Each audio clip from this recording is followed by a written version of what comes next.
อืมอืมอืมอืมอืมอืมอ่ะเนาะกะ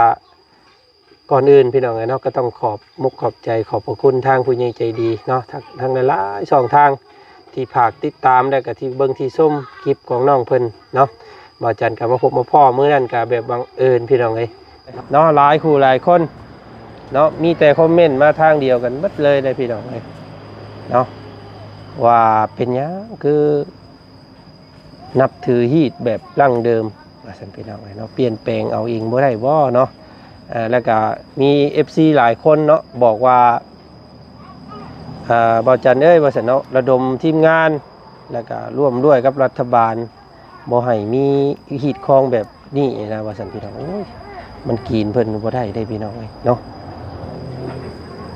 เท่ากับเงินน้ำเจ้าตอนนี้มีเท่าไหร่เงินเท่านี้นี่ค่ะก็รวมประมาณ900,000 900,000บ่ดู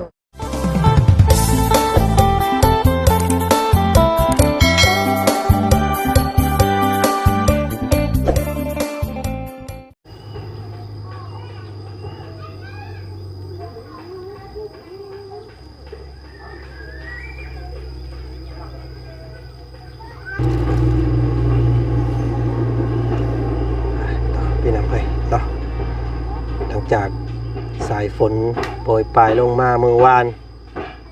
เนาะก็เฮ็ดให้น้ำอังน้ำท่วมหน้าบ้านเฮือนซานของน้อง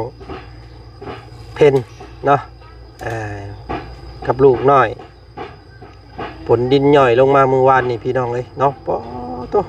ตอนนี้ก็ยังเป็นคราบขี้ตมเนาะคราบเปียกเปื้อนอยู่พี่น้องเลยลุยน้ำตากฝนเมื่อวานนี่เนาะปอตัวด้วยความขึ้นบ้านเฮือนซ่านบ่ได้คือว่าแล้วพี่น้องเลยเนาะขึ้นไปกับขนาดเจ้าของบ้านทั้งน้าสาวเพิ่นก็ยังพากันลงมาดีอยู่ตารางเนาะฝนหัวเฮือนเราก็ได้พี่น้องเอ้ยเนาะย่อยย่ำย่างลงมาเมื่อวานนี้ก็ได้เนาะมื้อนี้ก็หวนขึ้นเข้ามาเยี่ยมยามถามข่าวเบิ่งน้องเพิ่นอีกตื่มพี่น้องเอ้ยเนาะเปื้อนแท้เด้อันนี้พี่น้องเอ้ยเนาะเนาะเอาอีหล่าน้อยเพิ่นนอนอยู่บ่โอ้ยพี่น้องเอ้ยเนาะนอนอยู่บนเก่าดีทว่ามีพัดลมเป่าเนาะสบายดีน้องดูสินอนม่วนคนก็เก่าอยู่ดอกพี่น้องไอ้ลูกสาวเราเนาะเพราะว่าพัดลมซอยหลายๆเด้แต่ก่อนนี้โอ้ยเอาซ้ำเนาะต้องเป็นยังไงลูกสาวบ่ได้เป็นวัดเป็นไข่บ่อยู่ดีมีแห้งอยู่ว่าสันซาน้องเพิ่นเนาะพี่น้องเนาะต้องพลัดเตือนได้หนิพี่น้องเลยเนาะเนาะโอเคขออนุญาตนั่งอยู่นี่แหละข่อยพี่น้องเลยเนาะเห็นอยู่ว่าเนาะอันไอ้ซื้อหมักไม้มาต้อนเด้อเก็บไว้กินเด้อเนาะลูกสาวยังบ่ให้เพิ่นกินกะยายังน้อยอยู่เนาะพี่น้องเนาะก่อนอื่นเนาะทางเบาจันเด้อพี่น้องเลยเนาะกับทักทายสบายดีเนาะพ่อแม่พี่น้องหมู่เพื่อนกันหมดสุขุสุคนเจอกันครับเบาจันคือเก่ามื้อนี้พี่น้องเลยเนาะพ่อกันมื้อนี้ทางเบาจันเข้ามาเบิ่งน้องเพิ่นอีกตื่มพี่น้องเลยเนาะแต่ว่ามื้อนี้ฟ้าฝนบ่ตกเนาะอากาศแจ่มใสมื้อนี้พี่น้องเลยมื้อวานนี่ฟ้าพายุเข้าโหดโพอะไรมื้อวานนี่พี่น้องเลยเป็นที่ใดหมดแมงบ่ได้ขึ้นบ่เฮือนเจ้าแสดงว่าเฮือนรักษาความสะอาดได้อยู่ซั่นเนาะแมงเข็บแมงงอดเด้ขึ้นบ่ใครอยู่ซั่นเนาะยันว่างูเงี้ยวป้าลุงเพิ่นเป็นห่วงเนาะนี่แหละว่างๆก็เจ้าเอาผ้าเอาหยังทางในเด้อทางนี้เด้อนี่เอาผ้ามาทางป่านี่พี่น้องไงมันหกย่านกี่เข็บไม่งอดขึ้นมาหาลูกเจ้าเนาะเพิ่นนอนบ่รับปุ๋ยแล้วพี่น้องไงทางนั้นเนาะเนาะก่อนอื่นพี่น้องไงเนาะก็ต้องขอบมุกขอบใจขอบพระคุณทางผู้ใหญ่ใจดีเนาะทางหลายช่องทางที่ผากติดตามได้กับที่เบิ่งที่ส้มคลิปของน้องเพิ่นเนาะ บ่จันก็มาพบมาพ่อมื้อนั้นก็แบบบังเอิญพี่น้องเอ้ยเนาะด้วยความเห็นน้องเพิ่นนั่งอยู่เตียงนั่งนี่แหละเนาะคอยทางอยู่ว่าซั่นพี่น้องอุ้มลูกแล้วก็เดี๋ยวเห็นกระตูบหลังนี้เนาะมื้อเช้านี่เห็นเจ้าไปนั่นบ่ไปเนาะขึ้นเฮือนใหม่น้องใจดีเพิ่นอ่ะอันนั้นนิบไม้ใช่แน่พี่น้อง ฮู้จักกันบ่กับลาว รู้จักตั้งแต่น้อยฮะเป็นหมู่กันตั้งแต่น้อย เอ้ารุ่นเดียวกันบ่สักกับเจ้า บ่แม่น เราน้อยกว่าอยู่แต่ว่าแบบว่าฮู้จักกันเนาะ โดย พี่น้องเคยเรียนนํกันอยู่บ่เคยเข้าโรงเรียนบ่ ปหนึ่ง เคยเข้าโรงเรียนแต่ป .1 พุ่น โดย อันเจ้านี่เรียนจบป .1 บ่ โดย แต่ว่าได้อยู่บ่อ่านได้เขียนออกอยู่บ่เจ้า เขียนบ่ออกซ้ำแต่เขียนชื่อเองก็ได้ เขียนชื่อตัวเองได้อยู่ โดย ยังใครอยู่สันพี่น้องเนาะสมมุติว่ามีคนเขียนจดหมายมาหาสิอ่านได้บ่ บ่ได้สาว แล้วกันสันพี่น้องเนาะแสดงว่าออกเรียนแต่ป .1 พุ่นเนาะ โดย กินข้าวอยู่บ่มื้อเช้าไปหาเพิ่น กิน อิ่มอยู่บ่ อิ่ม ได้เอามาฝากกันน้องฝากนุ่งอยู่บ่แบบห่อสิ้นห่อของกินมาอยู่บ่ บ่ บ่ได้ห่อมาเนาะ โดย แสดงว่าเพิ่นย่อให้กินได้อยู่หั่นซะเนาะผู้แค้นเพิ่นเท่าใด 50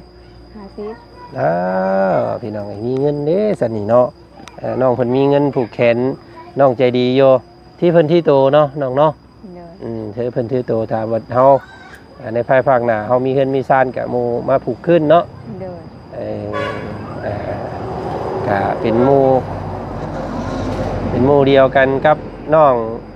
แต่จริงเพิ่นสันเคยเคยกันอยู่แต่ว่าน้องเพิ่นทั้งนั้นน่ะผู้น้อยกว่าเนาะ โดย 13 ปีน้องใจดี13บาทสักปีเท่าไหร่เนาะกับน้องแต่จริงกับ14 15นี่แหละเนาะพี่น้องเนาะก็ห่างกันบ่หลายนี่น้องเพิ่น19 ปีพี่น้องเอ้ยเนาะกับพี่น้องเอ้ยเนาะหลายคู่หลายคน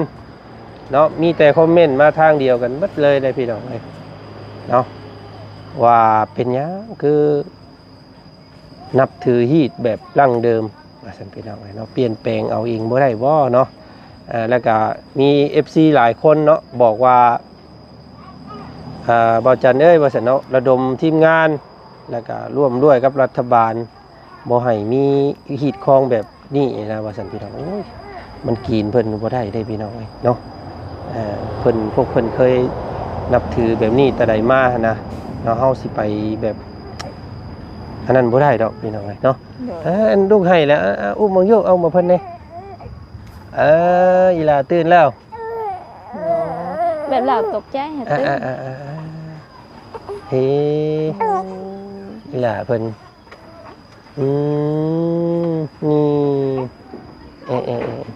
เอาอุ้มเอาให้พ่อเพิ่นอยากนุ่มมาจักเนาะกินแต่นุ่มเจ้าเองเนาะบ่ได้กินนุ่มกล่องเนาะนุ่มอันน่ะนุ่มพุ่นนุ่มนั่นบ่ได้กินบ่นี่เพิ่นยังอยากนอนอยู่อันน่ะอุ้มเพิ่นอีหล่ะเนาะแบบเราตกใจก็เราให้ เพิ่นมักตกใจบ่ โดย โอ้นอนน่ะสะดุ้งตื่นแม่นบ่ โดย โอ้ยเด้อถ้าเด็กน้อยนอนให้นี่ทางบ่จันเคยเฮ็ดอยู่แถบบ้านบ่จันเนี่ยให้ครูบาให้เงี้ยพออยู่วัดเนาะเพิ่นไปผูกแขนให้เนาะเพิ่นผูกมักดอดบางอย่างให้นะเด็กน้อยสิบ่ให้เด้พี่น้องอันนี้บ่จันเชื่ออยู่เนาะว่าบ่ได้นับถือพวกผีๆอีหยังก็แต่ว่าบัดเฮาพบพ่อกับลูกกับเต้าเฮาตัวเองเฮานี่ก็เชื่ออยู่เด้เนาะพี่น้องเอ้ยบางเทื่อก็ได้ลงไปขอให้ครูบาเพิ่นเป่าเนาะเป่าน้ำผุยน้ำให้แล้วก็ผูกแขนเนาะผูกสอยมือเนี่ยผูกกันขอมือให้ด้วยบักดอดพี่น้องไงเนาะกะลูกกับบ่ให้เด้น้องเซอร์เพิ่นตอนนั้นกับบ่ให้เนาะตามที่บ่จันเคย เคยเห็นพาลูกไปเป่าว่าซั่นซะพี่น้องเนาะแต่ว่าอยู่พี่น้องเพิ่นบ่จักน้องเนาะน้องเนาะ โดย เนาะบ่เคยน้องเนาะอันน่ะแบบพาลูกสาวเข้าวัดสิน่ะบ่เคยบ่ บ่เคย บ่เคยเนาะ โดย เอบ่เคยอีหยังไงเพิ่นมักให้บ่กลางคืนมา ดีๆก็เราบ่ให้ซ้ำมีพัดลมแล้วกลางคืนเรายังบ่มีพัดลมก็เราให้ฮอด จะเป็นคนขี้ฮ้อนนะพี่น้องเป็นพื้นนะเบิ่งใกล้ๆนี่เป็นพื้นเป็นรางด่างจุดๆเนาะเป็นพื้นคันเด็กน้อยเป็นพื้นแบบนี้นี่เป็นเด็กน้อยที่ตัวอวบตัวใหญ่ไวพี่น้องเนาะพอเห็นนี่เด็กน้อยสังเกตเบิ่งเด็กน้อยเป็นแบบนี้นี่เด็กน้อยสิใหญ่ไวโตจะใหญ่เนาะหัวเจ้าตัวใหญ่บ่สูงบ่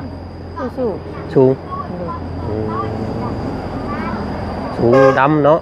โดย น้องมินตาพี่น้องเอ้ยเนาะแล้วก็วาจันมาเมื่อนี้นะพี่น้องเอ้ยเนาะวาจันอยากมาโอ้ลมกับน้องเพิ่นเรื่องอันนี้แหละเรื่องฮีตเนาะเสียฮีตคลองที่จะขึ้นไปอยู่น้ำอันนาสาวได้นี่นะเนาะเห็นทางเบาดีเนาะเห็นทางคอมเมนต์เนาะพี่น้องคอมเมนต์มาว่าจันเอ้ยว่าสันเนาะมาแนะนำน้องเพิ่นให้แน่เนาะเรื่องเสียฮีตเสียคลองเห็นว่าน้องเพิ่นพอมีเงินแล้วว่าสันพี่น้อง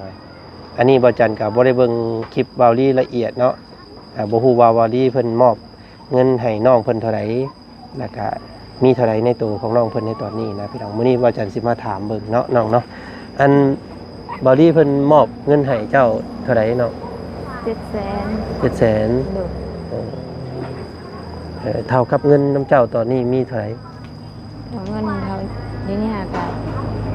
รวมประมาณ900,000 900,000บ่ โดย ทางบ่เพิ่งเพิ่นก็เอาให้อีกเกินกินนี่เนาะ โดย แม่นบ่ โดย เป็น900,000เงินตอนนี้เนาะ โดย เงิน900,000พี่น้องเอ้ยเบิดเท่านี้บ่ โดย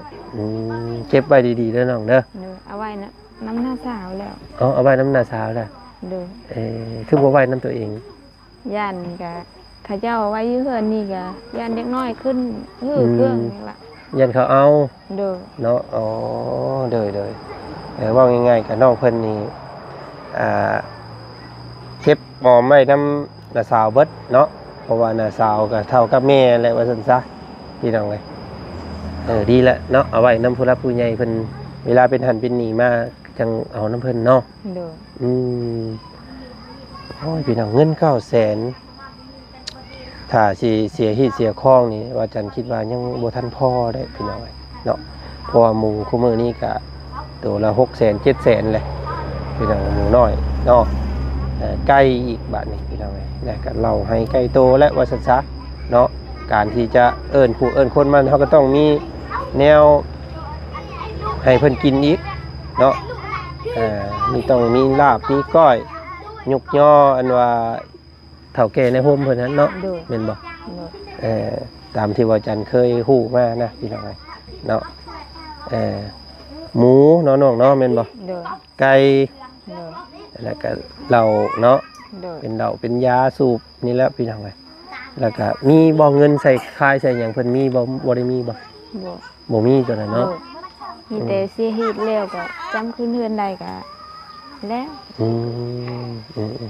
นั่นแหละตอนนี้นั่นป้าลุงเพิ่นเนาะให้ความสนใจเรื่องนี้หลาย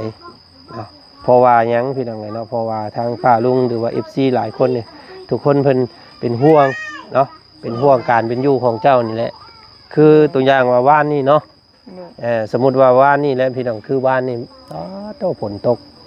อันนี้มันยังบ่มีลมเลยนี่พี่น้องถ้าว่าลมหัวลมพายุเข้าแห้งๆเนาะมันเปิดไปเบิดนี่นะเจ้าสิไปอยู่ในไหนเพิ่นว่าเนาะพี่น้องเนาะอยากเน้น มืดก็ถ้าสิอยู่ในใดก็ลบอยู่ตารางเฮือนคือเก่านั่นแหละ ไปนอนนั่งกอดลูกอยู่หั่นแล้วติ โดย ลูกนี่ก็ขึ้นบ่ได้บ่ขึ้นถึงนะแต่สมมุติว่าเจ้าขึ้นบ่ได้แล้วก็อันนั้นน่ะสาวอุ้มขึ้นได้บ่ โดย ได้บ่แบบนั้นได้บ่ โดย แต่ว่าเจ้านี่ขึ้นบ่ได้เนาะ โดย โอ้ แสดงว่าหลานน้อยนี่สามารถขึ้นถึงเฮือนได้อยู่พี่น้องเลยเนาะแต่ว่าน้องผู้เป็นแม่นี่ขึ้นบ่ได้เนาะถามว่ามันในกรณีฉุกเฉินดีๆนะแบบว่าล้มผ้าห้องผ้าหลังมาแหละทางผู้เป็นน้าสาวนะมาอุ้มเอาอีหลาน้อยผู้นี้ขึ้นไปได้เนาะแบบว่าน้าสาวถามหน้าบ้าวบอกว่าเด็กน้อยเอาขึ้นได้ว่าต้องแม่เล่าว่ายังขึ้นบ่ได้ประเภทนี้แบบนี้แหละพี่น้องไอ้เนาะที่ทุกคนเพิ่นอยากให้ลบล้างนะบ่อยากให้เสื้อถือแบบนี้นะเสื้อถือมันผิดว่าซั่นซะเนาะแต่ว่าก็คือว่าเลยเนาะมันเป็นพ่อเป็นแม่ผู้ใหญ่เพิ่นเคยถือมาเนาะก็สิว่าหยังคือว่ายังว่าผิดพี่น้องมันสิแท้เฮือนทางที่เฮือนเนาะสามารถขึ้นไปรับไปนอนน้ำได้ยามฟ้าลมฝนตกนะแต่ว่ามาแบบนี้ว่าบ่ได้นะพี่น้องเนาะก็หลายคนเราถือหีดสำหรับบ่ถือเฮาขึ้นได้เนาะทั้งเจ้านี่สมมุติว่าเจ้านี่บ่ถือได้บ่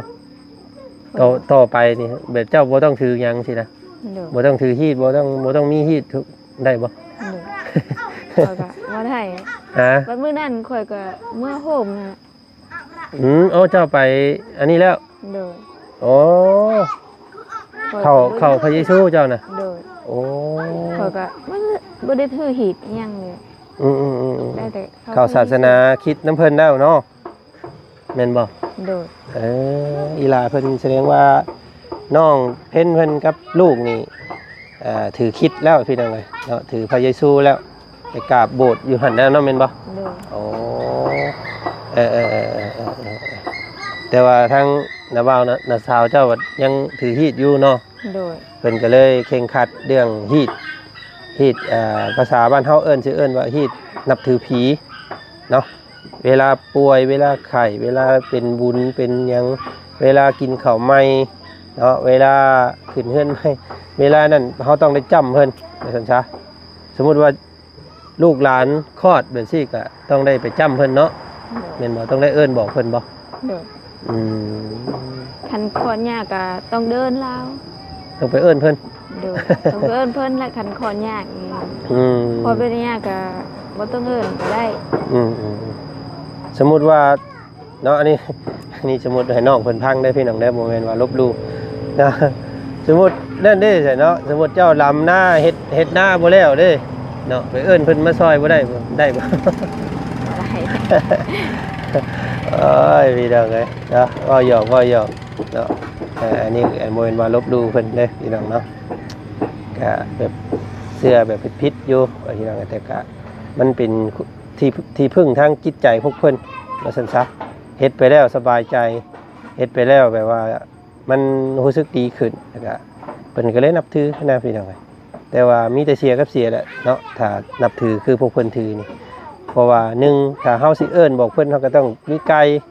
เนาะ2เฮาสิไปครอบไปหยังเพิ่นก็ต้องเสียหมูสินะเนาะมันต้องตัวนี้ให้เนาะเสียมีแต่เสียกับเสียเนาะมีแต่เสียกับเสียแหละแสดงว่าทางครอบครัวของน้องเพิ่นนี้พี่น้องเนาะนับถือพระเยซูแล้วเนาะคล้ายๆกันกับน้องป๊อปเนาะนับถือฮีดนับถือนั่นพี่น้องนี่พระเจ้าเนาะโอเคมีแต่สิเฮ็ดในไรบัดนี้น้องสิซื้ออันนั้นบ่สิเสียฮีดบ่เงินมันสิพอบ่หักแหละจักบ่พอจักพอหั่นล่ะเนาะมันจักหน่อยจักหลายซำใดเนาะเงิน900,000กีบน้องเพิ่นมีตอนนี้พี่น้องเอ้ยแต่ว่าคำว่าสมมุติว่าเสียฮีดเสียคองแล้วก็มาอยู่นี่คือเก่าก็ได้เนาะแต่ว่าบัดในกรณีฉุกเฉินคือผ้าห้องผ้าลมฝนตกใช่นะจังขึ้นดีอยู่พุ่นใช่นะแบบนั้นเอาเนาะพี่น้องเนาะเพราะว่ามันเห็นเมื่อวานนี่ดอกป้าต้องมาไปกับห้องน้ำเซลพี่น้องในทางบ่จันมาพ่อตอนพายุเข้าพอดีเมื่อวานนี่ แต่ว่าทั้งอันเอื้อยๆเพิ่นลงมานอนนํอยู่กลางคืนเนาะ โดย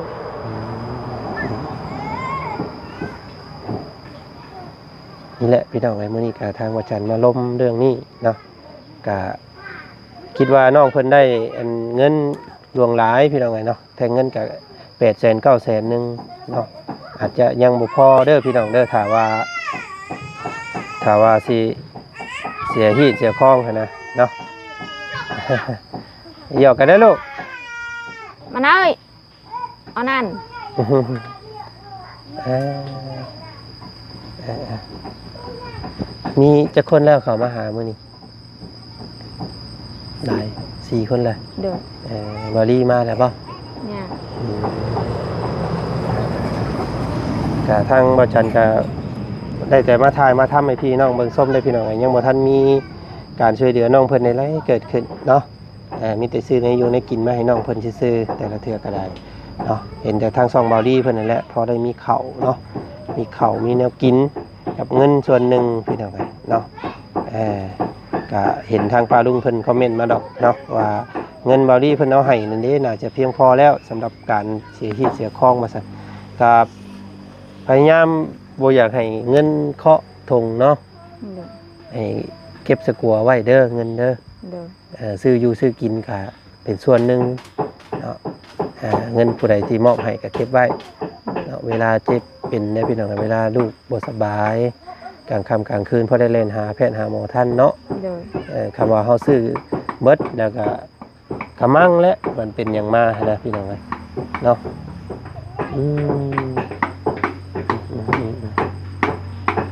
นี่แหละพี่น้องเนาะผลของการถือฮีดถือครองแล้วก็ผลของการเอาแต่ผัวแต่ลูกแต่น้อยว่าสันพี่น้องหลายคนเนาะกะอันชวนเอาลูกเอาผัวแต่น้อยนี่ว่าจันว่ามันก็มีส่วนอยู่ส่วนหนึ่งเนาะแต่กับผู้บางคนพี่น้องมันเป็นน้ำข้นน้ำไหนเนาะ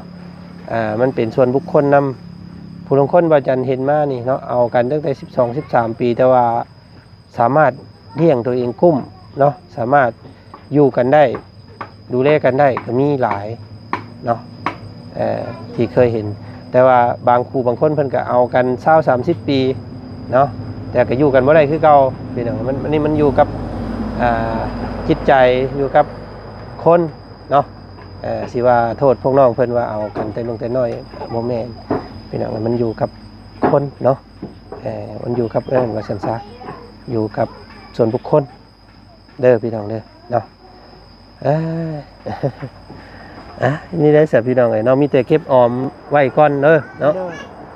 ยังบ่พอดอกคำว่าเงินสำนั้นนะคำว่ามีเงินมีอย่างมาเพียงพอเดี๋ยวจังพากันเฮ็ดตัวนี้ให้มันแล้วเนาะจังมันจังอยู่น้ำกันสบายซุมเจ้าทั้งครอบครัวน้าสาวแล้วก็ครอบครัวเจ้ามันจังอยู่น้ำกันได้เนาะอันนี้เราคือว่าแยกโพดไว้อยู่พี่น้องเลยเนาะโอ้ยเพื่อเฮ็ดโทษเฮ็ดพิษให้แห้งมานี่พี่น้องทั้งที่เพื่อนซานที่เฮาเคยรับเคยนอนนํกันเนาะจักสิหาทางซอยน้องเพิ่นจังได๋พี่น้องเอ้ยนะได้แต่นี่แหละเนาะคอยมาเยี่ยมมายามเบิ่งเนาะเพราะว่าวันจันทร์ก็สิมีเวลาอยู่อีกมื้อ2 มื้อเนาะวันจันทร์ก็สิได้วนคืนกลับบ้านก่อนสิไปรับเอาน้องตีน้อยเป็นยังไงอยู่บ้านเตืองเนาะบ้านละเตืองพุ่นแหละเนาะกลับเมื่อน้ำรอบนี่สิได้พาน้องเพิ่นข้ามไปฝั่งไทยไปกวดเบิ่งแก้มเพิ่นนั่นแหละเนาะมันไข่เป็นยังไงโอ้นะอะไรก็สู้ๆน้องเนาะมีอีหยังกินไข่ได้เนาะบ่ได้คลำบ่เจ้ากินไข่ได้บ่โดยกินได้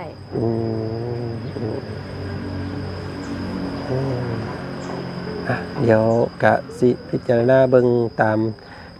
สมควรพี่น้องเลยทางพวกเฮากะเนาะสิซอยพวกเพิ่นหลายกะบ่ได้ทางบ่จันก็ได้เนาะกำลังทรัพย์บ่หลายพี่น้องเลยเนาะถ้าใจบ่จันนี่ห่วยเนาะอยากปลูกบ้านให้น้องเพิ่นเพิ่นได้จักหลังนึงให้มันยิ่งขึ้นกว่านี้แน่เนาะแต่ว่าเฮ็ดต่ำๆจัก3 ขั้นพี่น้องเนาะเฮ็ดบ้านต่ำๆพอได้ อยู่เฮ็ด4คูณ5 3คูณ4สิพี่น้องเอ้ยเนาะพอได้อยู่หลายคนอยู่ว่าปลุกเพื่อนน้อยๆให้น้องเพิ่นนี่เด้อว่าสันพากันดุมกันแน่เนาะจักสิเฮ็ดจังไดพี่น้องเอ้ยเนาะสมมุติเด้ออันนี้สมมุติถามเด้อน้องเด้ออ้ายถามเนาะสมมุติว่าพวกอ้ายสิเนาะมีงบเฮ็ดเฮือนให้สิเนาะเฮ็ดให้มันดีกว่านี้นะสามารถปลุกบ่งใดเลยแน่เนาะ มึงนี่ให้ได้ก็ปกมึงนี่ก็บ่แม่นดินเฮาดินเขาเฮาก็อาศัยอยู่แต่บนเฮือนนี่แหละ มงจะปลุกนี้โดยพออาศัยอยู่นำละเขา คำสมมุติว่ามีงบซื้อไม้ซื้อตอกมาแหละปลุกอยู่นี่ได้บ่ โดยต้องซื้อขอน้ำดาวเขาแหละ ต้องขอน้ำนาสาวเนาะ บ่แม่นนี่บ่แม่นดินน้ำซาวก็ดินเขา ดินเขาอีกบ่บ่แม่นดินลาวบ่บ่แม่นดินนาสาวบ่ บ่ เอ้าดินไผ ดินน่ะในบ้าน เอามาขออันแสดงว่านาสาวเจ้าก็มาอยู่น้ำเพิ่นซื่อๆบ่นี่ โดยข้อดินอยู่ข้ออยู่ดินลาวแหละ บ่แม่นดินนาสาวเนาะ โดย โอ้ ดินในบ้านนี่ ดินในบ้านบอกง่ายๆนาสาวก็บ่ได้มีสิทธิ์ครอบครองเนาะดินนี่เนาะมาอยู่ซื่อๆบ่ โดย จักเพิ่นสิให้ออกมื้อใดก็ได้เนาะ โดยฉันมีเงินก็ซื้อดินนี่ก็ตั้งเงินได้อยู่ก็อยู่นี่ก็ดนก็ได้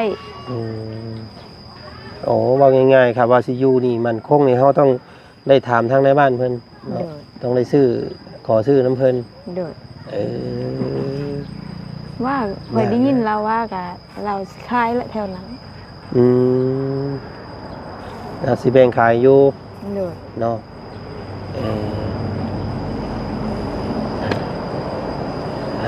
สุพี่น้องเลยก็ยากอยู่สั่นเนาะคิดว่าดินดอนของเจ้าเองเนาะก็ต้องไปซื้อได้หยังอีกแล้วสัตว์อันนี้พี่น้องเลยเนาะ โดย กะบ่จันกะเว้าไปก่อนสิซื้อดอกแต่ว่ายังบ่ทันได้มีงบเฮ็ดบ้านเฮือนซ่านให้ดอกพี่น้องเนาะอันนี้ถามเพื่อเป็นความรู้ไว้ก่อนเด้อเนาะ โดย ว่าดินดอนตอนชุมเจ้าอยู่นี่แม่นของเจ้าเองบ่นะบ่แม่นเนาะ โดย โอเคซะพี่น้องเอ้ยจังใดก็เดียวทางบ่จันสิคนขวายหาวิธีซอยให้เต็มที่เนาะได้บ่ได้ก็ขึ้นอยู่กับบุญวาสนาเจ้าเด้อน้องเด้อ โดย เนาะคำว่าได้ก็เป็นบุญเจ้าคำบ่ได้ก็บุญเจ้าคือเก่าแหละเนาะโอเคเอาลูกนอนซะเด้อเดี๋ยวทางระเบาสิเข้ามาหาใหม่อีกเนาะเรื่องฮิตเรื่องคล้องก็ผู้ละพังไปเนาะมันเงินบ่หลายเด้เฮ็ดจังได๋ซะพี่น้องเอ้ยเนาะอย่างว่าจันประเมินได้นี่ก็สิประมาณหมู่นี่ก็ประมาณ 800,000 เนาะ 600,000 700,000ไก่กับประมาณ2-3ตัวกับตัวละ150,000เนาะ300,000 400,000เอาพี่น้องเลยแล้วก็เป็นล้านปลายแล้วเนาะกับเหล่ายาปลาปิ้งของอยู่ของกินสู่ในโฮมนี่อย่างเพิ่นมาแล้วเนาะเราประมาณล้าน2ล้านเพิ่นแหละพี่น้องก็จังสิได้เสียฮีตได้เนาะโอเคกันเนาะจังใดเดียวว่าจันสิมาหาใหม่แล้วน้องเด้อเนาะพอกันอีกคลิปหน้าเนาะคลิปนี้ไปก่อนน้องละสบายดีสู้ๆพี่น้องเนาะเป็นกำลังใจเด้อมาเนาะฮ้อนซ้ำพี่น้องมานั่งแป๊บเดียวเนาะเหือรังเขาย่อยออกพี่น้องเลยนำนี่ยันพระราชล่มนี่เนาะเนาะโอเคสิพี่น้องเลยนอกจากมาโอ้ลมมึงเรื่องขีดคลองประเพณีเพิ่นเนาะเพิ่นเคยถือกันว่าซั่นแต่ว่าน้องเพิ่นนี่เข้าพระเยซูแล้วพี่น้องเลยเนาะครับถือพระเยซูแล้วแต่ว่าทางนาบ่าวนาสาวเพิ่นนี่แหละเนาะยังถือฮีดผีคือเก่าอยู่ว่าซั่นพี่น้องเลยเนาะจังไดเป็นจังไดก็ติดตามเบิ่งเนาะในภายภาคหน้าว่าน้องเพิ่นสิมีบุญวาสนาได้การเป็นอยู่ที่ดีขึ้นบ่หรือว่าจังใดก็พี่น้องขึ้นอยู่กับ FC ผู้ใหญ่ใจดีทุกท่านเด้อพี่น้องเด้อทางบาจันขอตัวก่อนเนาะคลิปนี้เนาะสบายดีเนาะ